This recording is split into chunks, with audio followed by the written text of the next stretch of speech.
Buen día, cordial saludo, compañeros del doctorado, profesor Andrés. Mi nombre es Freddy Aguirre y en este video quiero compartirles dos temas fundamentales en el campo de los paradigmas de la investigación. Por un lado, les voy a mencionar el racionalismo y el positivismo como un solo tema y por otro lado les voy a mencionar el pospositivismo. Voy a empezar hablando sobre el racionalismo y el positivismo, los cuales son paradigmas bastante clásicos, pero muy influyentes en la forma en que entendemos la investigación científica.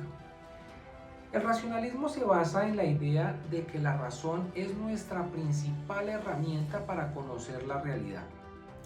Este enfoque confía en la lógica, en las deducciones, en el pensamiento abstracto para llegar a verdades universales.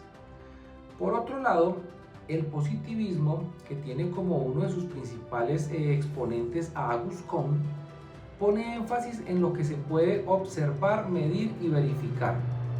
Es decir, solo aquello que podemos comprobar mediante la experiencia o los sentidos son válidos como conocimiento científico. Ambos paradigmas comparten una idea clave. Creen que la realidad es objetiva y que existe independientemente del observador. Además, están orientados a buscar leyes universales que expliquen los fenómenos que ocurren a nuestro alrededor. En cuanto a los métodos, el deductivo es muy importante en el racionalismo porque parte de principios generales para llegar a conclusiones específicas. El positivismo, en cambio, se enfoca más en el inductivo y en el experimental, donde se observa, mide y controla variables para comprobar hipótesis. En las técnicas de investigación podemos hablar de la experimentación controlada, que se usa mucho para establecer relaciones de causa y efecto. La recolección de datos cuantitativos como encuestas o mediciones específicas y el análisis estadístico que ayuda a interpretar los resultados de forma objetiva. Para mencionarles algunos ejemplos, digamos que el más claro del positivismo es el trabajo que realizó Isaac Newton, que al observar fenómenos físicos logró formular leyes universales como la ley de gravitación. Otro caso importante es el de Louis Pasteur, quien mediante experimentos controlados demostró la existencia de microorganismos responsables de las enfermedades. Ahora vamos a pasar al tema del pospositivismo. Aquí las cosas cambian un poco porque este paradigma surge como una evolución del positivismo. En el pospositivismo se reconoce que, aunque existe una realidad objetiva, no podemos conocerla de manera absoluta. Siempre habrá cierto margen de error en nuestras investigaciones, porque como investigadores estamos influenciados por nuestro contexto, nuestras creencias o nuestras experiencias. El pospositivismo tiene un enfoque más flexible y busca complementar lo cuantitativo con lo cualitativo. Por ejemplo, además de usar encuestas y análisis estadísticos, también se utilizan entrevistas, observaciones y estudios de caso para lograr una visión más completa. Esto permite que podamos explorar los fenómenos desde distintos ángulos, algo que el positivismo más tradicional no hacía. Para mencionarles también algunos ejemplos del pospositivismo, podríamos enfocarnos en el ámbito educativo. No solo medimos el rendimiento de los estudiantes con exámenes, sino que también investigamos cómo se sienten en el aula, cuáles son sus percepciones o qué experiencias influyen en su aprendizaje. Otro ejemplo es en el ámbito de la salud, donde se combinan estadísticas como historias de vida para entender mejor los problemas sociales o sanitarios. En resumen, el racionalismo y el positivismo nos enseñan a buscar la objetividad, las leyes universales y el rigor científico, mientras que el pospositivismo amplía una visión reconociendo las limitaciones humanas y las necesidades de integrar enfoques para entender mejor estos fenómenos. Ambos paradigmas son fundamentales para la investigación científica y se complementan entre sí. Muchas gracias.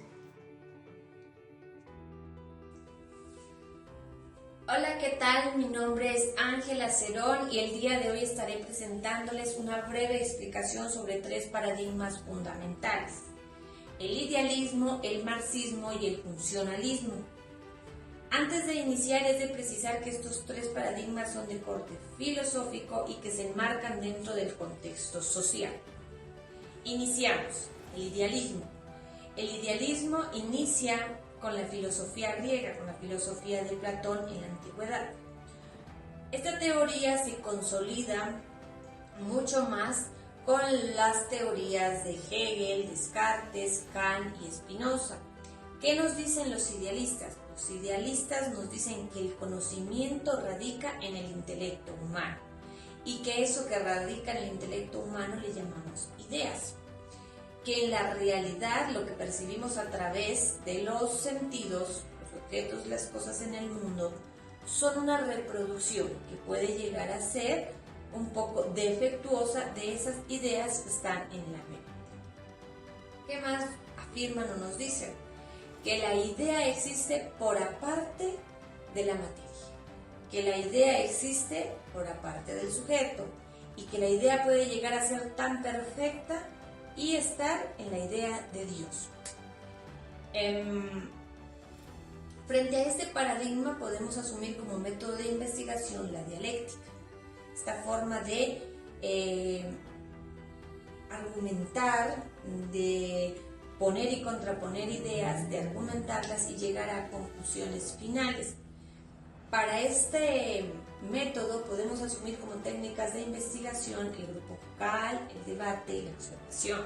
El grupo focal y el debate en conversatorios en los que se presenten argumentos y ideas nos permitirá abstraer elementos muy objetivos frente al objeto de estudio. De igual manera, la observación aportará otros elementos que permitirán hacer conclusiones frente al objeto de estudio. Un ejemplo práctico del idealismo resulta complejo. Sin embargo, desde mi punto de vista y mi entendimiento con este paradigma, me atrevo a proponer la idea de la paz suprema propio de nuestro contexto colombiano y propio del contexto político que hoy vivimos. A continuación, el marxismo. El marxismo es esa filosofía de corte materialista, en su máximo exponente Marx, que nos dice que en la sociedad hay 2 grandes clases sociales que se dan por esa tendencia o predominio del capitalismo, en donde está la clase obrera y la clase del patrono, dueño y poseedor de la riqueza de las grandes industrias. Que nos dice Marx que hay una desigualdad en la redistribución de los bienes, del dinero. ¿Qué es lo que pretende esta teoría? Una revolución para hacer una redistribución de bienes.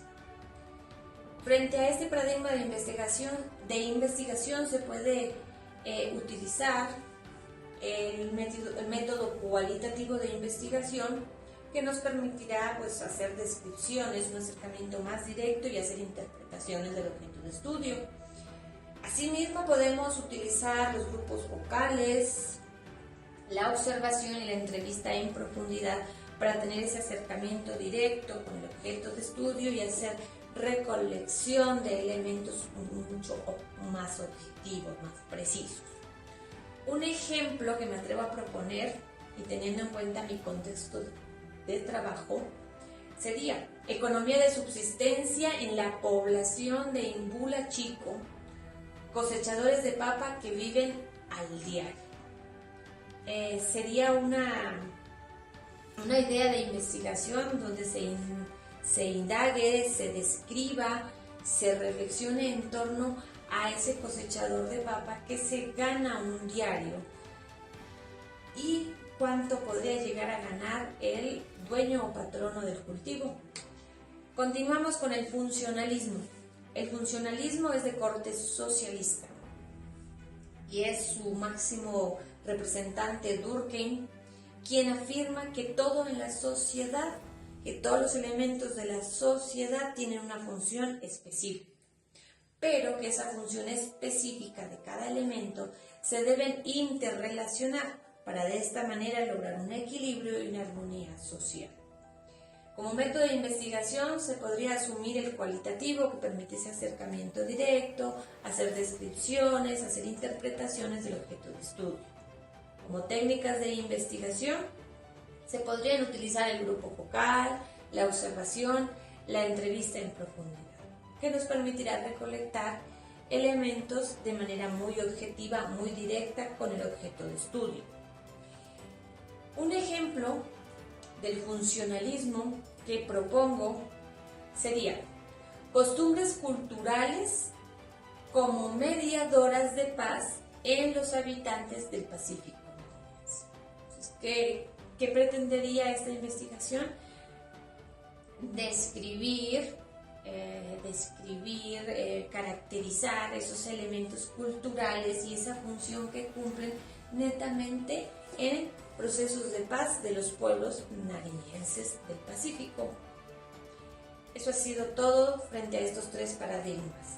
Para concluir, decirles que las afirmaciones en torno al método y técnicas de investigación las asumo desde mi interpretación y las propongo desde mi interpretación de las lecturas propuestas para este tema.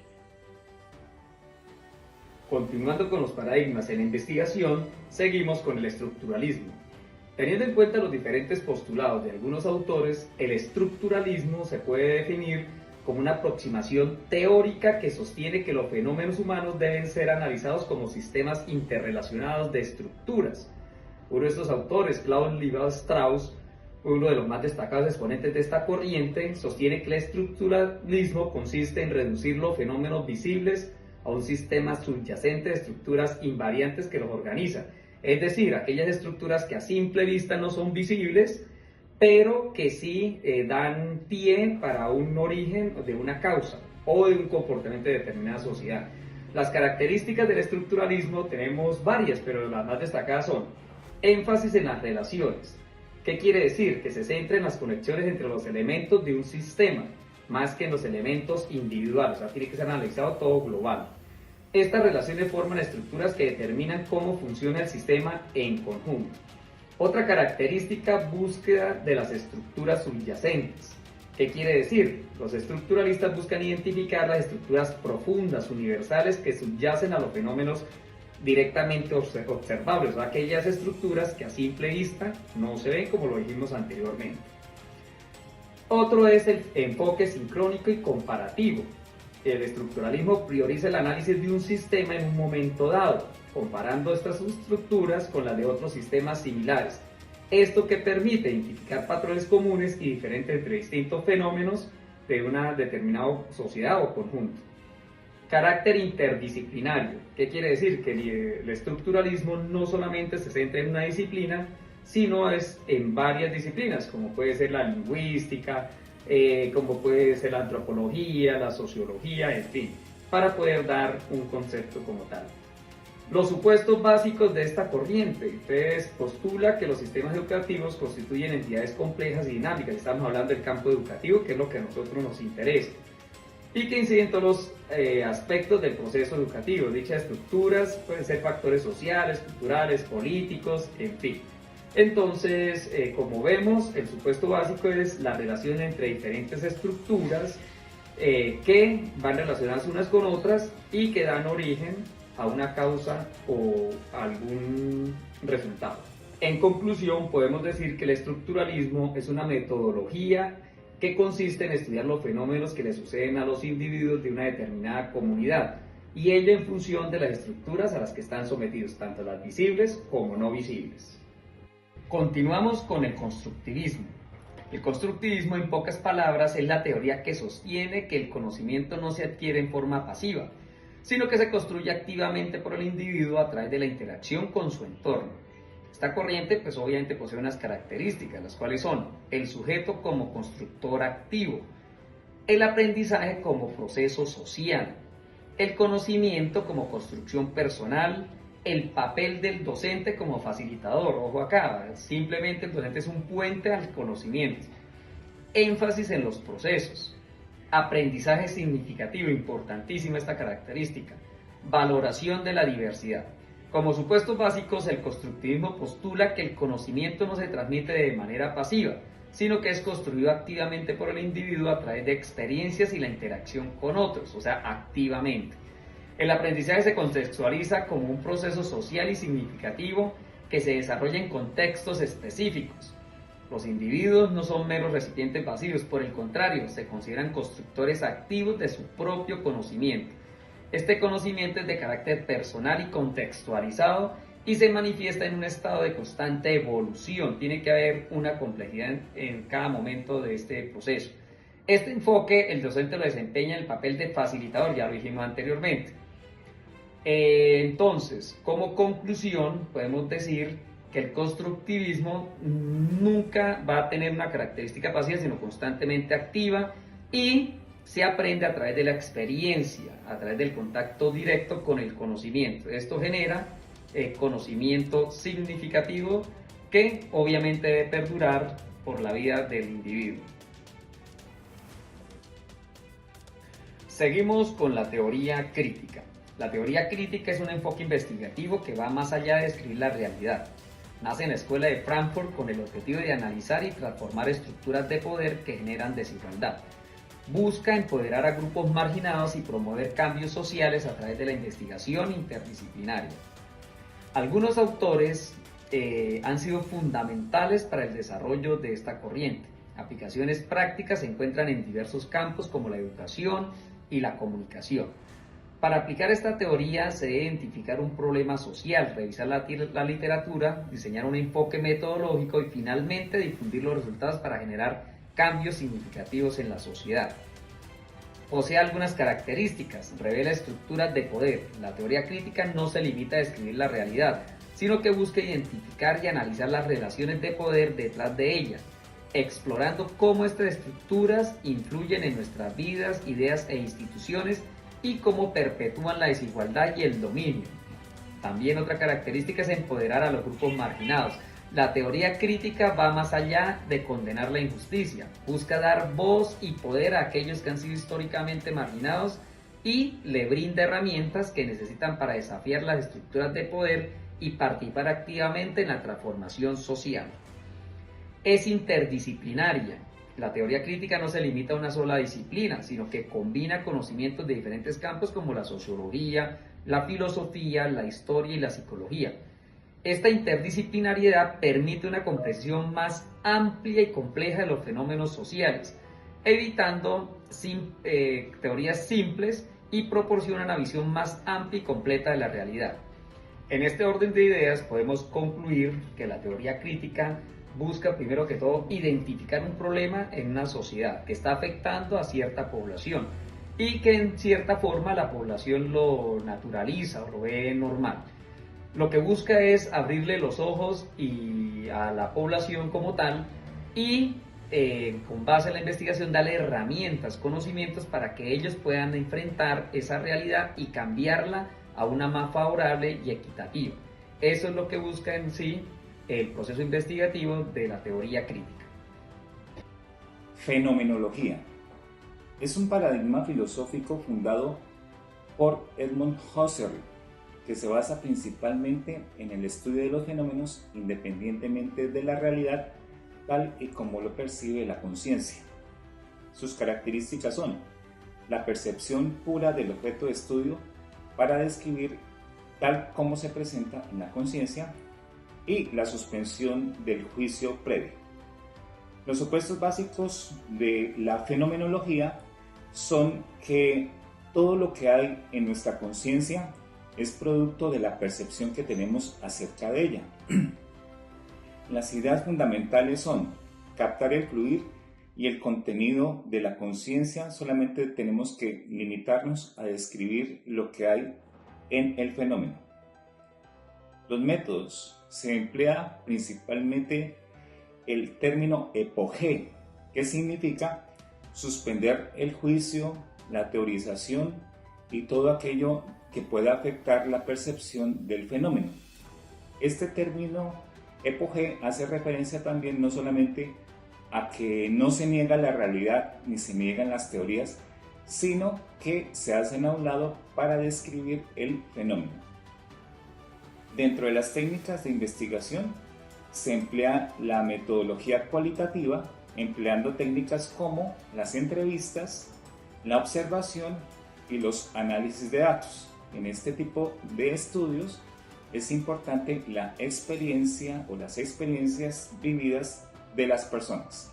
Como ejemplos de estudio de este tipo de paradigma, tenemos por ejemplo la percepción de la seguridad en la ciudad, el índice de felicidad de los colombianos, el efecto placebo por aplicar determinado medicamento a una población que tenga cierta patología y el significado de la evaluación de los estudiantes.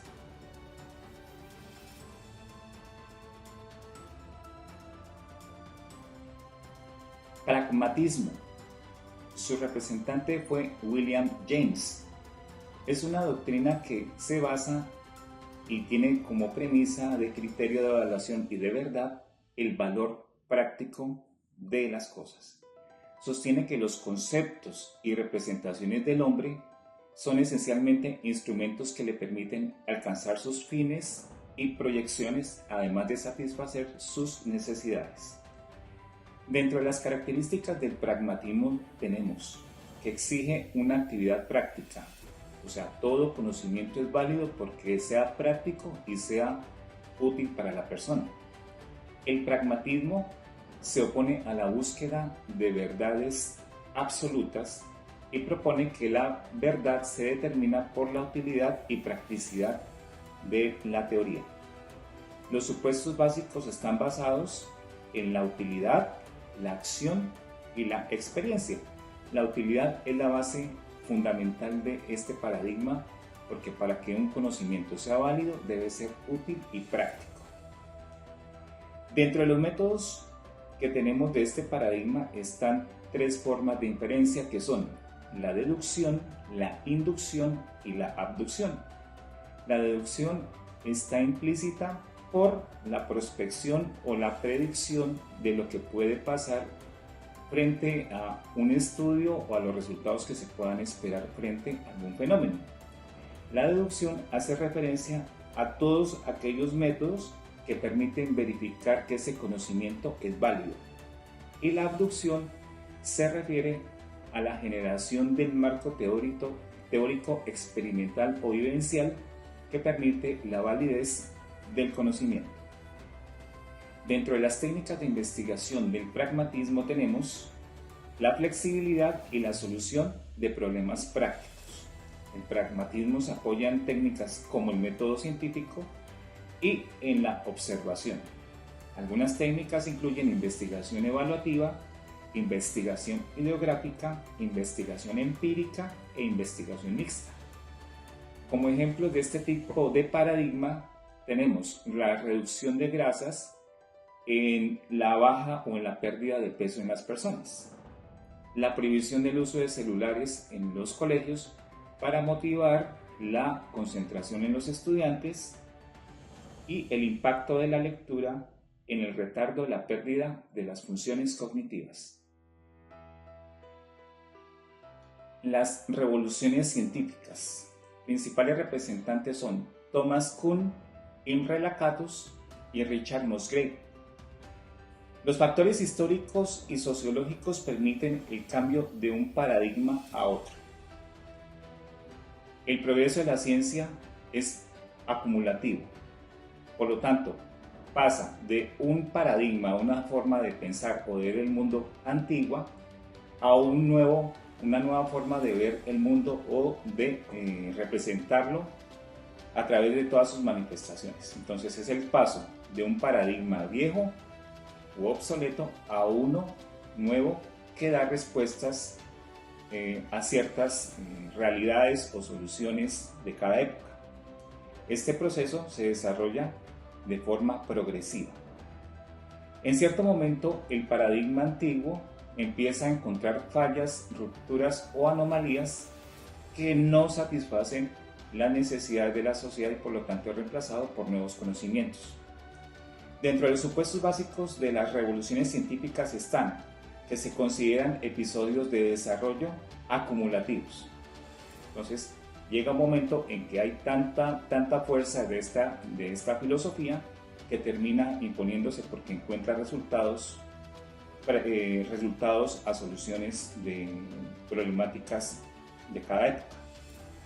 Las revoluciones científicas se inician con un sentimiento creciente de inconformismo y muchas de las veces la comunidad científica se divide y empiezan a haber facciones en las cuales se empieza a pensar de forma diferente. Dentro de los métodos está la investigación científica que se desarrolla en cada momento en torno a paradigmas aceptados. En este momento, toda la comunidad, o la mayoría de la población, aceptan el paradigma sin mayores reparos, preguntas o inconvenientes. Ese paradigma, cuando va a enfrentarse a un nuevo problema, pues no encuentra la forma de solución. Por lo tanto, empieza a crearse nuevas teorías o nuevas formas de representaciones del mundo. Ya cuando ese paradigma da soluciones, entonces se establece nuevamente en la sociedad y dentro de esa sociedad vuelve a ser aceptado casi que ciegamente por la comunidad científica y por la comunidad en general.